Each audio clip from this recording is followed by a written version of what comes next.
নমস্কার, good morning. আজকে 365 day চ্যালেঞ্জে আমার 20তম দিন। আমি বেরিয়ে পড়েছি। ঘড়িতে বাজছে প্রায় 5:50 এবং বাইরের তাপমাত্রা এই মুহূর্তে 15 ডিগ্রি সেন্টিগ্রেড। এবং আজকে একটু ঠান্ডার যে প্রভাবটা সেটা গতকালকের তুলনায় একটু বেশি।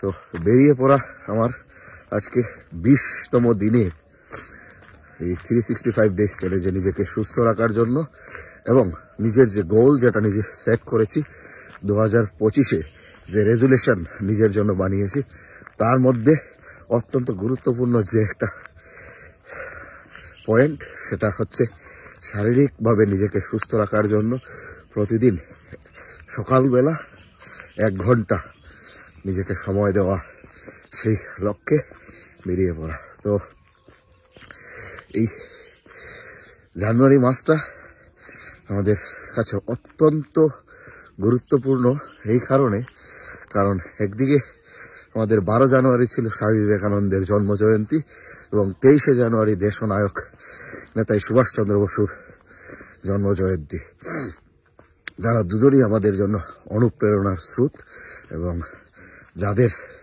জীবন কাহিনী পড়লে আমরা অনুপ্রাণিত হই। আমাদের মধ্যে দেশাত্মবোধ, আধ্যাত্মবোধ এবং নিজের ব্যক্তি জীবন কিভাবে আরো বেশি প্রতিভাশালী এবং সুদৃঢ় এবং সমাজের প্রতি দায়বদ্ধতা আমরা তৈরি করতে পারি। তো এমন দুজন ব্যক্তিত্বের এই জন্ম মাস, যা জানুয়ারি মাস আমার কাছে সব থেকে বেশি মনে হয় যে এটা বছরের শুরুতে যে অনুপ্রেরণা এবং যাদের জন্মজয়ন্তী, যাদের জীবন চর্চা করলে আমাদের জীবনে কিছু হলেও পরিবর্তন আসে, তারই অঙ্গ হিসেবে আমি বলবো যে ওনারাই বলে গেছে সুস্থ শরীর এবং সুস্থ মনে একটা সুস্থ সমাজ করতে পারে এবং নিজেকে সুস্থ রাখতে পারলেই আপনি দেশমাতৃকার এবং সমাজের কাজে রাখতে পারবে।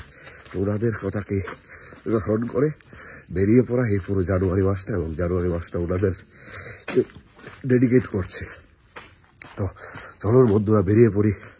এবং আজকে আমার লক্ষ্য হচ্ছে 6 কিলোমিটার হাঁটা, এবং কতটুকু দৌড়াবো সেটা আফটার এই আজকের ওয়ার্কআউটের পরে দেখছি। সো বেরিয়ে পড়ছি, চলুন বন্ধুরা।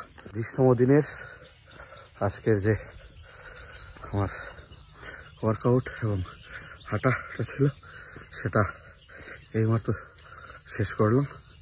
এবং সবাইকে বলবো, যারাই প্রতিদিন উঠছেন নিজেকে সুস্থ রাখার জন্য এই 2024-এ শারীরিক এবং মানসিকভাবে প্রস্তুত করছেন নিজেকে, সবাইকে আমার তরফ থেকে থাকলো প্রাণভরা শুভেচ্ছা। এবং আজকে সপ্তাহের 2য় দিন, মঙ্গলবার, ঈশ্বরের কাছে প্রার্থনা করব প্রত্যেকের দিনটি ভালো কাটুক এবং আপনারা সবাই পজিটিভ এনার্জি নিয়ে দিনটি শুরু করুন। ভালো থাকবেন, সুস্থ থাকবেন।